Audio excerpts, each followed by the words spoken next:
கால் வைக்கிற இடம் பூரா கன்னிவெடியா இருந்தா என்னடா பண்றது அப்படிங்கிற மாதிரியான ஒரு சிச்சுவேஷன்ல தான் இப்ப செந்தில் பாலாஜி அவர்கள் இருக்காங்க.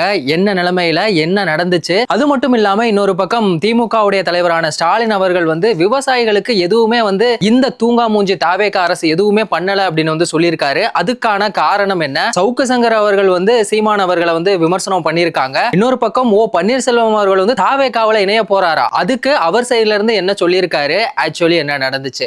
நான் உங்க தேவா. சோ வாங்க இத பத்தி டீடைலா தெரிஞ்சுக்கலாம். இப்ப பாத்தீங்கன்னா செந்தில் பாலாஜி அவர்கள் ரொம்பவே ஒரு இக்கட்டான ஒரு சூழ்நிலையில தான் இருக்காப்ல. கவர்மெண்ட் வேலை வாங்கி தரேன் அப்படின்னு சொல்லி அதுல மோசடி பண்ணாப்ல. டிரான்ஸ்ஃபார்மர்ல ஒரு 347 கோடி, அது மட்டும் இல்லாம டாஸ்மாக்ல 1000 கோடி இப்படின்னு சொல்லி அவர் மேல ஏகப்பட்ட கேஸ் இருக்கு. இப்ப கூட ரீசெண்டா தாவேகாவுடைய ஆட்சியை கலைக்கிறதுக்காக இந்த குதிரை பேரம் நடந்துச்சு அப்படின்னு சொல்லி அதுக்கு முன்ஜாமீன் போட்டு அதை ரத்து பண்ணி எப்ப பார்த்தாலும் அசிங்கப்படுறதே வேலையா இந்த மாதிரியான விஷயங்கள் போயிட்டு இருக்கு. இப்ப என்ன பண்ணிட்டாங்க அப்படின்னு சொல்லி பார்த்தோம்னா, இந்த டாஸ்மாக்ல ஊழல் நடந்திருக்கு, மோசடி நடந்திருக்கு அப்படின்னு சொல்லி செந்தில் பாலாஜி அவர்கள் சென்னையில தங்கி இருக்க ஹோட்டல்ல இருக்க இடமா இருக்கட்டும், இல்ல அவருடைய சொந்த ஊர்லயுமே என்ன பண்ணிருக்காங்கன்னா லஞ்ச ஒழிப்புத்துறை நேத்து இந்த சோதனை அப்படிங்கிற ஒரு விஷயத்தை பண்ணாங்க. அவர் மேல மட்டும் கிடையாது, இந்த டாஸ்மாக் நிர்வாகத்தோடைய முன்னாள் இயக்குனரான IAS விசாகன் அவருக்கு மேலயுமே பாத்தீங்கன்னா இந்த மாதிரி ஒரு 7 பேர் மேல என்ன பண்ணிருக்காங்க அப்படின்னா இந்த சோதனை அப்படிங்கிறது நேத்து நடந்துச்சு. இப்ப என்ன இருக்கு அப்படின்னு சொல்லி பார்த்தோம்னா, எப்பவும் போல திரும்பவும் இதுல முன்ஜாமீன் போடுறதுக்காக போயிருக்காப்ல, திரும்பவும் அசிங்கப்பட்டு என்ன பண்ணிருக்காங்கன்னா அனுப்பிச்சு விட்டுருக்காங்க.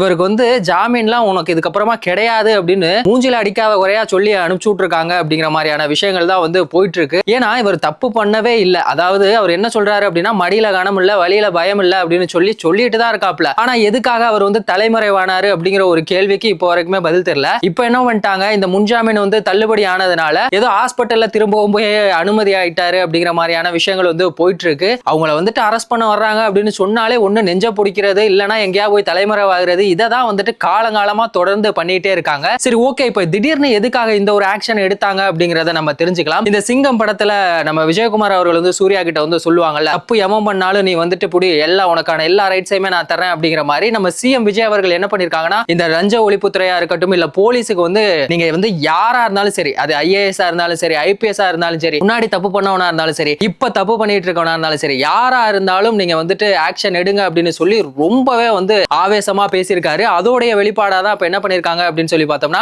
இந்த கேஸை விசாரிச்சிருக்காங்க. இப்போ இன்னொரு பக்கம் என்ன இருக்கு அப்படின்னு சொல்லி பார்த்தோம்னா, செந்தில் பாலாஜி அவர்கள் மேல இந்த லஞ்ச ஒழிப்புத்துறை திடீர்னு அந்த வழக்கு நடத்துறதுக்கான காரணங்கள் என்ன அப்படின்னு சொல்லி பார்த்தோம்னா, எல்லாருக்குமே தெரியும். இந்த பாட்டிலுக்கு 10 ரூபாய் வாங்கினது, அந்த பாட்டு கூட பயங்கரமா ட்ரெண்ட் ஆச்சுல்ல, அந்த ஒரு விஷயம் இருந்தாலும் இன்னொரு பக்கம் இந்த ஒயின் ஷாப்புக்கான அந்த டெண்டரை கொடுக்கறதா இருக்கட்டும், இல்ல ஊருக்கா இந்த மதுபானங்களை ஏத்திட்டு போறதுக்கான அந்த போக்குவரத்து வசதி, இது எல்லாத்தையுமே என்ன பண்ணிருக்காங்க அப்படின்னா, அவங்களுக்கு ரொம்பவே நெருக்கமானவங்க இருப்பாங்கல்ல, அவங்களுக்கு கொடுக்கறது, இந்த டாஸ்மாக் அதிகாரிகள் எல்லாத்தையுமே வேற இடத்துக்கு டிரான்ஸ்பர் பண்றதா இருக்கட்டும், அவங்களுக்கு போஸ்டிங் போடுறதுலயுமே என்ன பண்ணிருக்காங்க அப்படின்னு சொல்லி பார்த்தோம்னா லஞ்சம் வாங்கியிருக்காங்க. இதுக்காக தான் இப்போ இவர் மேல நடவடிக்கை அப்படிங்கறது எடுத்திருக்காங்க. இப்போ இந்த முன்ஜாமீன் அப்படிங்கிறதுமே கேன்சல் ஆயிருக்கு. இதனால சோசியல் மீடியால எல்லாருமே ரொம்பவே குதூகலமா இருக்காங்க. அசிங்கப்பட்ட ஆட்டோக்கார அப்படிங்கிற மாதிரி தொடர்ந்து செந்தில் பாலாஜி அவர்களை இந்த மாதிரி அவர் மேல ஒரு கேஸ போடுறது, அவர் முன்ஜாமீன் கேட்கறது, அதை கோர்ட் தள்ளுபடி பண்றது, இது பாத்தீங்கன்னா வந்தா சுட்டா ரிப்பீட் அப்படிங்கிற மாதிரி கண்டினியூவா நடந்துகிட்டே இருக்க மாதிரியான விஷயங்களா இருக்கு. இப்போ இன்னொரு பக்கம் இந்த டாஸ்மாக்ல பாத்தீங்கன்னா இந்த பாட்டிலுக்கு 10 ரூபாய்க்கு மேல யாராவது வாங்கினாங்க அப்படின்னா அவங்களுக்கு 60,000 வரைக்கும் அபராதம் இருக்கும் அப்படிங்கிற மாதிரியான ஒரு நடவடிக்கையுமே இதுக்கப்புறமா வரும் அப்படிங்கிற மாதிரி சொல்லியிருக்காங்க. இந்த டாஸ்மாக்ல யாராவது ஊழல் பண்றீங்க அப்படின்னா ஃபர்ஸ்ட் டைம் அப்படின்னா உங்களை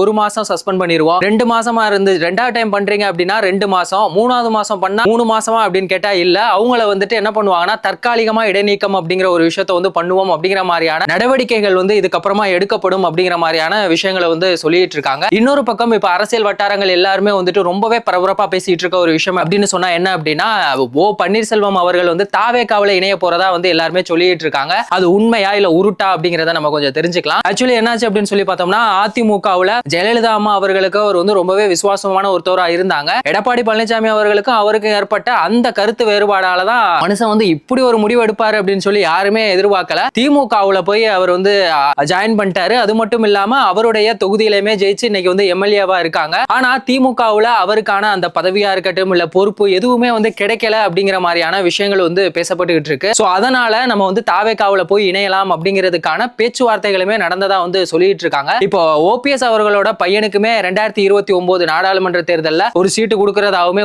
பேச்சுவார்த்தை போயிட்டு இருக்கு அப்படின்னு சொல்லி தொடர்ந்து அரசியல் வட்டாரங்கள்ல எல்லாருமே இந்த ஒரு விஷயத்த பரபரப்பா பேசிட்டு இருந்தாங்க. இப்ப தாவேகா சைட்ல இருந்து புசி ஆனந்த் அவர்களா இருக்கட்டும், இல்ல ஆதவ அர்ஜுனா அவங்களுமே என்ன சொல்றாங்க அப்படின்னா, சரி ஓகே அவரை வந்து சேர்த்துக்குவோம், ஏன்னா இந்த தென் மாவட்டங்கள்ல நம்ம கொஞ்சம் வீக்கா இருக்கோம், சோ இவளையும் நம்ம சேர்த்துக்கிட்டோம் அப்படின்னா இன்னுமே நமக்கு வந்து கூடுதல் பலமா தானே இருக்கும் அப்படிங்கிற மாதிரியான விஷயங்கள் வந்து இருந்துச்சு. சோ இந்த ஒரு வதந்தி எல்லாத்துக்குமே இப்போ ஓபிஎஸ் அவர்கள் வந்து முற்றுப்புள்ளி வைக்கிற விதமா என்ன சொல்லிட்டாரு அப்படின்னா, அந்த மாதிரியான ஒரு எந்த ஒரு பேச்சுவார்த்தையுமே இல்ல, நான் வந்து அங்க போக போறதும் இல்ல அப்படிங்கறத ரொம்பவே தெளிவா சொல்லிட்டாரு. அவ்வளவுதான் போங்கடா பஞ்சாயத்து முடிஞ்சிச்சு அப்படிங்கிற மாதிரி இது அவ்வளவுதான் முடிஞ்சிருச்சு. இன்னொரு பக்கம் மதுரை ஹைகோர்ட் என்ன சொல்லியிருந்தாங்க அப்படின்னா, சீமான் அவர்கள் வந்து தோக்குறாங்களோ இல்ல ஜெயிக்கிறாரோ அவர் வந்து தவிர்க்க முடியாத ஒரு தலைவர் அப்படிங்கிற ஒரு விஷயத்தை வந்து சொன்னாங்க. இதுக்காக நாம் தமிழர் கட்சியில இருந்து எல்லாருமே வந்து ஃபயர் விட்டுட்டு இருக்காங்க. இன்னொரு பக்கம் எல்லாரும் போல வழக்கம் போல என்ன பண்ணாங்கன்னா ட்ரோல் பண்ணிட்டு இருந்தாங்க. இப்போ சவுக்கு சங்கர் அவர் என்ன சொல்லியிருக்காரு அப்படின்னா, ஆமா அது உண்மைதான், கட்டுக்கதை அவர் மாதிரி வந்து கட்ட முடியாது அப்படின்னு சொல்லி அவரை வந்து இன்டைரக்டா வந்து கலாய்ச்சிட்டு இருக்காரு. அவர் சொன்னது சரியா அப்படின்னு சொல்லி பார்த்தோம்னா, ஏன் அவர் வந்து ஒரு விஷயத்தை இன்னைக்கு ஒரு மாதிரி சொல்றாரு, இன்னொரு நாள் ஏன் அதை வேற மாதிரி பேசுறாரு, இவர் மாத்தி மாத்தி பேசுறதுனால இவருக்குன்னு ஒரு கொள்கை அப்படிங்கிறது ஸ்ட்ராங்கா இருந்தாலும் இவர் வந்து ஸ்ட்ராங்கா இல்ல அப்படிங்கிறதுக்காக தான் மக்கள் வந்து இவரை நம்பலையோ அப்படிங்கிற மாதிரியான ஒரு கேள்விகளுமே இருக்கு. ஆனா சவுக்கு சங்கர் அவர்கள் வந்து சிஎம் விஜய் அவர்கள் வந்துட்டு எம்ஜிஆர் மாதிரி எல்லாம் கிடையாது, அவர் வந்து எம்ஜிஆருக்கும் மேல எம்ஜிஆர் அவர்கள் பண்ணாத சாதனையே வந்துட்டு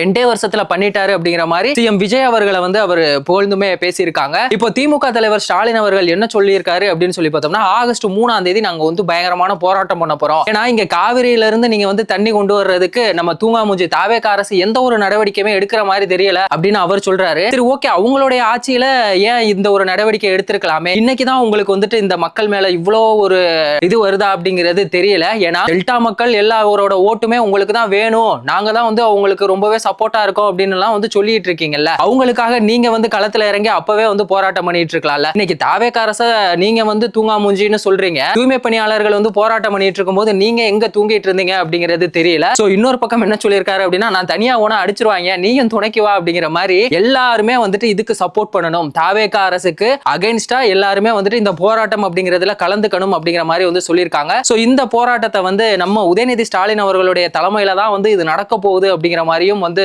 சொல்லியிருக்காங்க. இப்போ காவேரியில வந்து இப்போ கர்நாடகால இருந்து தமிழ்நாட்டுக்கு வந்து தண்ணி தரக்கூடாது அப்படிங்கிறதுல கர்நாடகா வந்து ரொம்பவே ஸ்ட்ராங்கா இருக்காங்க. இன்னொரு பக்கம் நம்ம முதலமைச்சர் விஜய் அவர்களுடைய பேனர் எல்லாத்தையும், ஜனநாயகன் படத்துக்கு வச்சிருந்த பேனர்கள் எல்லாத்தையுமே வந்துட்டு மாண்டியாவில் வந்து என்ன பண்ணிருக்காங்கன்னா கிழிச்சிருக்காங்க, ரொம்பவே வந்து அராஜகம் பண்ணிட்டு இருக்காங்க. ஆனாலும் பாத்தீங்கன்னா கர்நாடக முதல்வர் வந்துட்டு நம்ம சிஎம் விஜய் அவர்களை வந்துட்டு இந்த மேகதாது அணை விவகாரமா பேசுறதுக்கு வந்து கூப்பிட்டுருக்காங்க. சோ இதுக்காக நம்ம சிஎம் விஜய் அவர்கள் வந்து என்ன மாதிரியான முடிவுகள்லாம் எடுப்பாங்க அப்படிங்கறதெல்லாம் நம்ம பொறுத்திருந்து பார்ப்போம். இன்னொரு முக்கியமான ஒரு விஷயம், திமுக தலைவர் ஸ்டாலின் அவர்கள் என்ன சொல்லியிருக்காங்க அப்படின்னா, இப்படியே பிரதமர் மோடி அவர்களுக்கு கடிதம் மட்டுமே போட்டுட்டு இருந்தா வேலைக்காகாது, எதிர்த்து நீங்க தான் வந்துட்டு இதுக்கான ஆக்ஷன் அப்படிங்கறத எடுக்கணும் அப்படிங்கிற மாதிரியான விஷயங்களையுமே வந்து சொல்லியிருக்காரு. சோ திமுக தலைவர் ஸ்டாலின் அவர்கள் சொன்னதை பத்தி நீங்க என்ன நினைக்கிறீங்க? சீமான் அவர்களை பத்தி சவுக்கு சங்கர் அவர்கள் சொன்னது உண்மையா? செந்தில் பாலாஜி அவர்கள் வந்துட்டு தொடர்ந்து இந்த மாதிரி முன்ஜாமீன் கேட்டுட்டு இருக்கதும் கோர்ட் அதை வந்து தள்ளுபடி பண்றதும் தொடர்ந்து நடந்துகிட்டே இருக்கே, செந்தில் பாலாஜி அவர்கள் வந்து கூடிய சீக்கிரத்துல கைது செய்யப்படுவாரா இல்லையா? உங்களோட கருத்து எல்லாத்தையும் மறக்காம கமெண்ட் செக்ஷன்ல சொல்லுங்க. வேறொரு வீடியோல வேறொரு கண்டென்ட்ல திரும்பவும் சந்திக்கலாம்.